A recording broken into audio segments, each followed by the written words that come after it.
आरव और अनिका ने गुफा के भीतर अपने नए रास्ते पर कदम बढ़ाया। रास्ता पहले की तुलना में कहीं अधिक अंधेरा और घना था और हर कदम पर एक अजीब सी सिहरन दोनों के दिलों में घर कर रही थी। जैसे जैसे वे आगे बढ़े, उन्हें ऐसा महसूस होने लगा कि इस रास्ते पर हर कदम कुछ अनकहा और अनदेखा था, जो उनके भीतर की शक्तियों और डर को चुनौती दे रहा था। ये रास्ता तो कुछ अजीब सा लगता है, अनिका ने धीमे से कहा, जैसे हमें किसी और की योजना का हिस्सा बनाया जा रहा हो। ये केवल एक परीक्षा है, अनिका, आरव ने उसकी ओर देखकर कहा। ये हमारी हिम्मत और संयम को परखने की एक और प्रक्रिया है। हमें इसे पार करना होगा। जैसे जैसे वे आगे बढ़ते गए, उन्हें महसूस हुआ कि गुफा की दीवारों पर लकीरें और चिन्ह उभर रहे थे। ये चिन्ह कहीं न कहीं उनके रास्ते के हर मोड़ को दर्ज कर रहे थे। अचानक गुफा में एक हल्की सी आवाज गूंजी, जैसे कोई उनकी बातें सुन रहा हो। तुम दोनों की यात्रा अब बहुत कठिन होने वाली है। एक गहरी और रहस्यमय आवाज गुफा में गूंज उठी। तुम्हें अपने भीतर की सच्चाई से रूबरू होना होगा।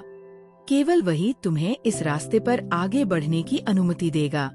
ये आवाज इतनी सशक्त थी कि दोनों के दिलों में एक अजीब सा डर समा गया, लेकिन आरव ने अपने कदम और तेज कर दिए। ये किसी प्रकार का भ्रम है, उसने कहा। हमें खुद को डरने नहीं देना चाहिए।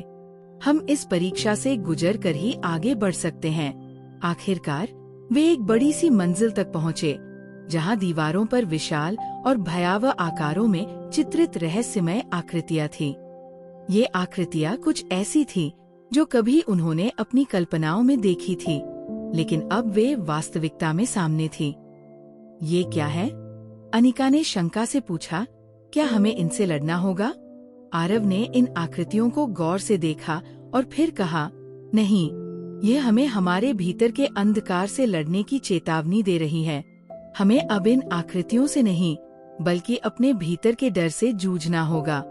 जैसे ही आरव ने ये कहा, एक तेज हलचल गुफा में हुई और आकृतियां जिंदा हो उठीं। इन आकृतियों ने अचानक उनके सामने आकार लिया और दोनों के सामने अपनी असली ताकत का प्रदर्शन किया। ये डरावनी और भयानक शक्तियां थी, जो उनकी असुरक्षा, उनकी कमजोरियों को उजागर करने के लिए तैयार थी।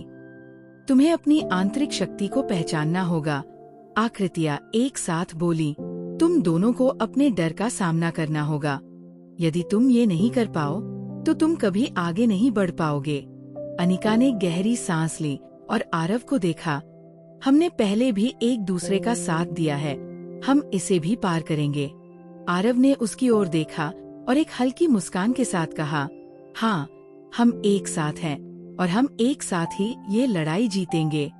फिर दोनों ने एक साथ अपनी शक्तियों को केंद्रित किया।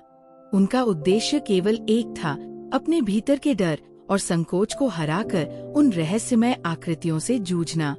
जैसे ही दोनों ने अपनी शक्ति का पूरी तरह से उपयोग किया, आकृतियां अपने अस्तित्व में हिलने लगी, जैसे वे धीरे धीरे लुप्त हो रही थी। एक भयंकर युद्ध का आरंभ हुआ, लेकिन आरव और अनिका ने एकजुट होकर अपनी शक्ति का पूरी तरह से उपयोग किया और अंततः उन आकृतियों को हरा दिया। तुम दोनों ने अपने डर को मात दी। एक और गहरी आवाज गूंजने लगी, अब तुम इस रास्ते पर आगे बढ़ने के योग्य हो। आकृतियां गायब हो गईं और गुफा की दीवारों पर चांदनी सी रोशनी फैलने लगी, जो मार्ग को स्पष्ट कर रही थी। अब वे एक नई दिशा में आगे बढ़ने के लिए पूरी तरह से तैयार थे।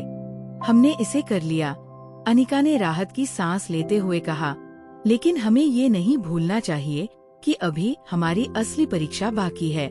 हाँ, आरव ने कहा, लेकिन ये सफलता हमें साबित करती है कि हम दोनों मिलकर किसी भी मुश्किल को पार कर सकते हैं। जैसे ही वे आगे बढ़े, गुफा के अंधेरे से बाहर निकलते हुए उन्हें महसूस हुआ कि उनकी यात्रा का अगला कदम उनके लिए और भी कठिन होने वाला था। अब उन्हें अपनी वास्तविक शक्ति और उद्देश्य को जानने के लिए और भी गहरी चुनौतियों का सामना करना होगा। अगले एपिसोड में क्या आरव और अनिका अपनी यात्रा के अगले पड़ाव पर तैयार होंगे? क्या वे अपनी असली परीक्षा को पास कर पाएंगे?